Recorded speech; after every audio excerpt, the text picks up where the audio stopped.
Idealnya sih Indra Safri memutuskan untuk mengundurkan diri sebagai pelatih timnas U20 setelah kegagalan di Piala Asia. Kemudian PSSI mencari pelatih baru yang saran saya adalah salah satu asistennya Patrick Kluivert supaya terjadi kesinambungan. Dan ini waktunya masih panjang. Nanti AFF U19 tahun 2026, Piala Asia berikutnya tahun 2027. Jadi saatnya sekarang terjadi perubahan. Halo saudara-saudara. Jumpa lagi dengan komentator gadungan di sini. Dengan komentator yang gadungan.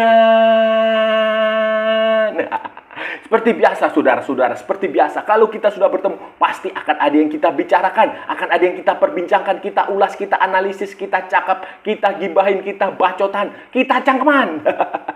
Tentang sepak bola di seputaran Asia Tenggara, di negara-negara tetangga, negara-negara sahabat, negara-negara jiran, negara-negara serumpun. Indonesia, Malaysia, Thailand, Vietnam, Laos, Myanmar, Kamboja, Filipina, Brunei Darussalam, Singapura, Timor Leste, Australia, Wakanda, Konoha, negara api, negara angin, negara air, negara dongeng.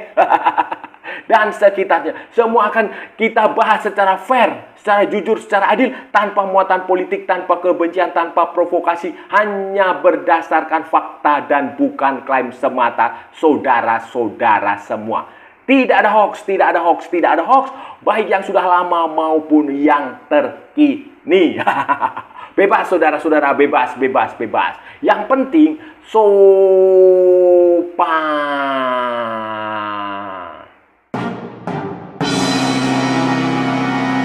Jadi begini saudara-saudara, jadi begini setelah tim nasional Indonesia U20 timnya Indra Safri gagal di Piala Asia U20, kalah 2 kali dari Iran dan Uzbekistan saudara-saudara. Wakil Asia Tenggara tersisa Thailand juga bisa dipastikan gagal saudara-saudara. Thailand juga sama nasibnya dengan Indonesia. 2 pertandingan dihadapi dengan 2 kekalahan. Pertandingan pertama mereka dikalahkan Jepang 0-3. Indonesia kalah dari Iran 0-3 juga. Sementara di pertandingan kedua Thailand kalah dari Korea Selatan 1-4.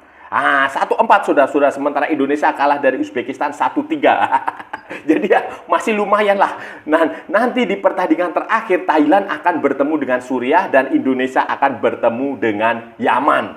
Ini menunjukkan bahwa ya udah selesai, Asia Tenggara gagal. Tetapi bukan itu poinnya. Poinnya adalah harus ada yang bertanggung jawab terhadap kegagalan tim nasional Indonesia lolos ke minimal ya, lolos minimal ke perempat final Piala Asia U20 saudara. So ini gagal, ini harus dikatakan gagal karena target yang dibebankan oleh PSSI adalah babak 16 besar.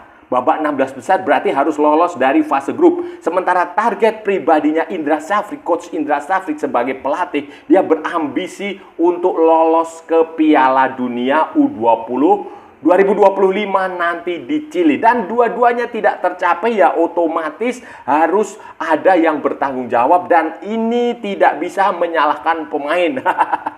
Tidak bisa. Jangan menyalahkan pemain. Postur pemain terlalu pendek lah, postur pemain kurang tinggi lah, pemain mainnya begini begitulah.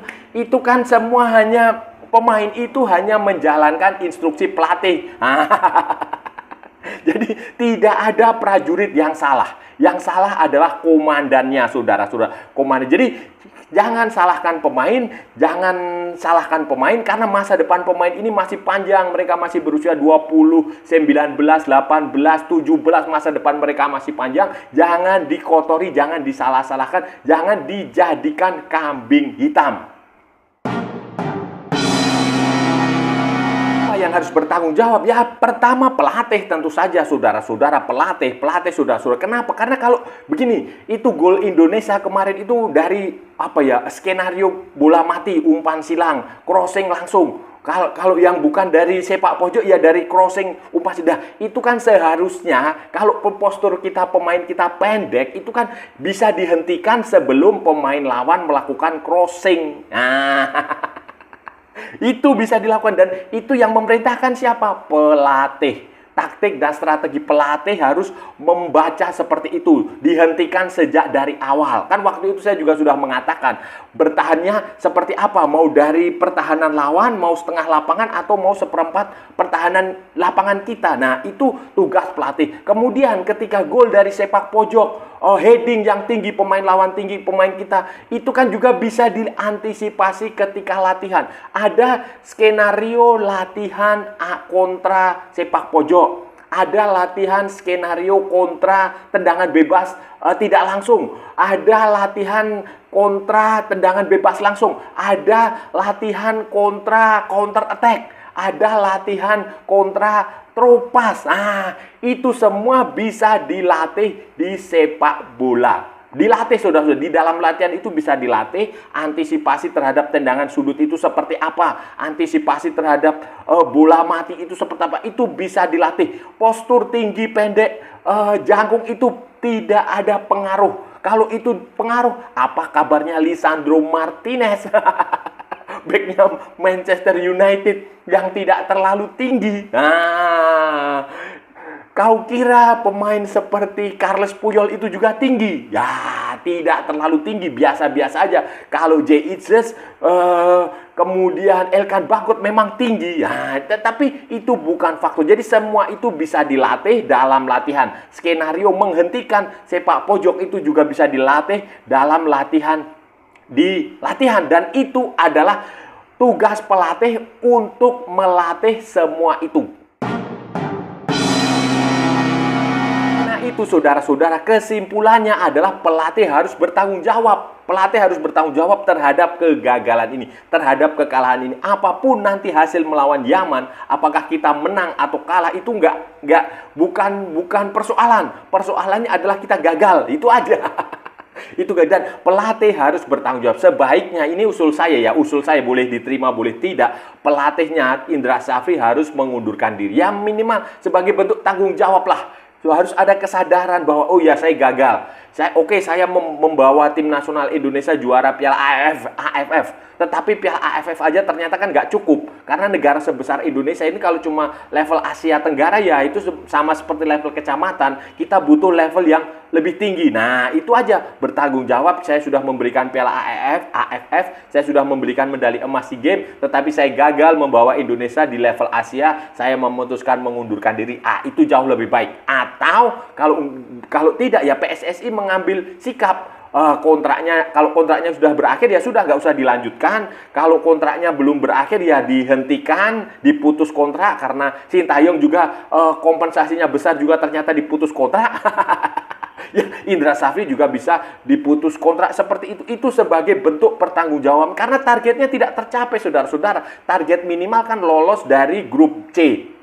Dari grup C nggak tercapai karena udah kalah 2 kali. Pertandingan menang nanti melawan Yaman juga nggak ada pengaruhnya apa-apa selain hanya untuk cari keringat, hanya untuk formalitas, hanya untuk mencoba pemain-pemain yang selama ini tidak pernah dimainkan. Nah, itu saudara-saudara. Jadi selesai, target tidak tercapai, ke babak 16 besar tidak tercapai. Target pribadi Indra Syafri yang ingin lolos ke Piala Dunia untuk mencetak sejarah Piala Dunia bagi tim nasional junior Indonesia untuk pertama kalinya sejak tahun 1979 juga tidak tercapai. Jadi secara parameter objektif ini penilaian objektif ya. Sepak bola itu seharusnya penilaiannya objektif. Gelar, prestasi, kemenangan, poin, nah itu. Dan secara penilaian objektif di level Asia dia gagal, ya sudah saatnya untuk terjadi perubahan pelatih. Setelah mengganti Indra Syafri, saran berikutnya yang bisa saya sampaikan kepada PSSI adalah menunjuk pelatih dari sekarang. Dari sekarang, saudara-saudara, pelatihnya ditunjuk dari sekarang. Kenapa? Karena agendanya masih ada waktu kira-kira setahun lah. Setahun lebih. Setahun nanti sampai Piala AFF U19 2026. Kemudian setelah itu ada kualifikasi Piala Asia U20 tahun 2027. Kemudian 2027-nya ada Piala Asia U20 2027. Nah, jadi persiapannya mulai dari sekarang. Jauh-jauh hari, karena ini adalah tim junior. Tim junior itu bisa pemusatan latihan jangka panjang, nggak akan ada pengaruhnya terhadap klub. bisa juga model seperti tim senior, sebulan latihan, seminggu, 2 minggu kayak begitu, nanti kembali ke klub, itu bisa. Tetapi yang jelas harus dimulai dari sekarang. Dan memulainya dengan menunjuk pelatih baru. Dan saran saya adalah carilah pelatih asistennya Patrick Kluivert. Atau carilah pelatih yang direkomendasikan oleh Patrick Kluivert. Jadi supaya ini terjadi supaya garisnya sama, supaya bukunya sama, manualnya itu sama. Jadi berkesinambungan. Nah, kira-kira begitu. Seniornya dari Belanda, juniornya juga harus dari Belanda. Jangan nanti juniornya dicari dari Portugal atau dari Argentina atau dari Korea. Jangan. Jadi linear, saudara-saudara, linear. Kalau seniornya Belanda, ya udah cari saja salah satu asistennya Patrick Kluivert. Apakah Gerard van den Burg itu ditunjuk untuk U23 sekaligus U20, ataukah Danny Lansat, ataukah Alex Pastoor? Walaupun ya sebenarnya terlalu mahal juga pelatih sekelas Danny Lansat, sekelas Alex Pastoor melatih tim U20, tetapi ya nggak apa-apa. Nah, tetapi itu salah satu solusinya dari sekarang, jangka panjang pembinaan. Ya pemain kalau di level junior begini nggak usah terlalu banyak, nggak usah terlalu cari prioritas pemain diaspora. Kalaupun ada oke, tapi kalau nggak juga nggak masalah. Justru pelatih dari Belanda itu didatangkan untuk mendidik pemain-pemain lokal, produk-produk lokal Indonesia supaya bisa mendunia. Sekali untuk mencari pelatih baru, penyegaran, jangan lagi Indra Safri, karena ya sudah, ya kita respect, kita angkat jempol kepada prestasi yang disumbangkan Indra Safri di sepak bola Indonesia. Nah, tetapi kan itu semuanya adalah level AFF, dan kita sekarang harus meningkat, tidak hanya level Asia Tenggara. Kita levelnya harus naik ke level Asia, haruslah naik ke level dunia. Dan supaya bisa bersinar di level Asia, ya kita butuh pemain yang pelatih yang punya level Asia, punya level dunia, punya level internasional. Itu loh, dasar pemikirannya sederhana itu, saudara-saudara. Sesimpel itu. Jadi kalau kita mau level ASEAN, ya kita cari pelatih yang berkualitas ASEAN. Kalau kita mau cari Asia, ya cari pelatih yang level Asia. Dunia, ya dunia, begitu saja. Itu sesederhana itu. Sederhana. Prestasi Indra Safri tetap kita respect, kita hargai, kita ucapkan terima kasih. Tetapi kan ke depan, masa depan harus ditatap lagi. Harus ditata ulang, saudara. Dan dengan kehadiran pelatih-pelatih Belanda itu akan jauh lebih bagus. Akan terjadi sinkronisasi lebih bagus. Dan yang paling penting adalah perbaiki cara bermain. Karena tim nasional U20 ini jelek sekali, saudara. Jujur saja jelek. Tidak ada taktik, tidak ada strategi. Cara mainnya ya begitu-begitu aja. Gerudak-geruduk, muter-muter, nggak jelas.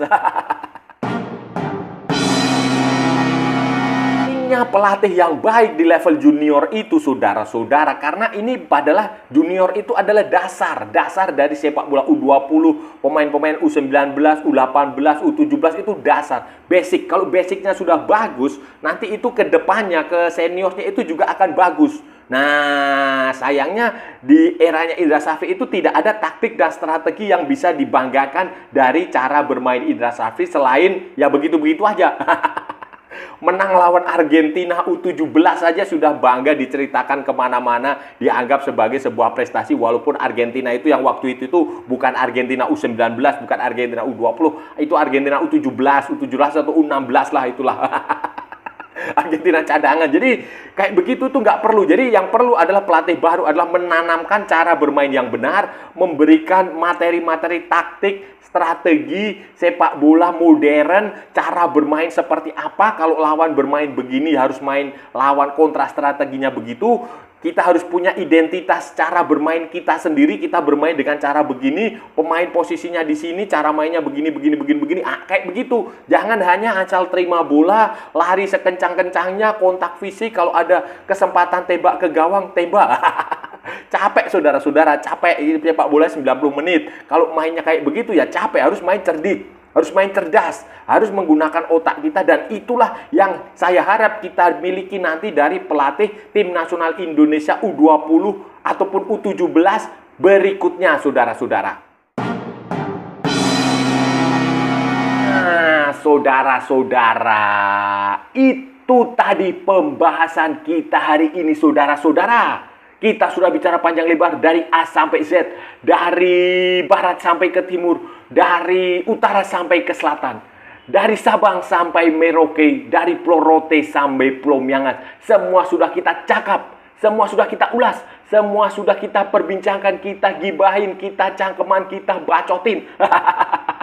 Tadi kita bicara tentang masa depan tim nasional Indonesia U20 setelah kegagalan di Piala Asia U20 2025, saudara-saudara. Ini harus kita bilang gagal. Juara di level ASEAN saja tidak cukup, saudara-saudara. Dapat Piala AFF U19 2020.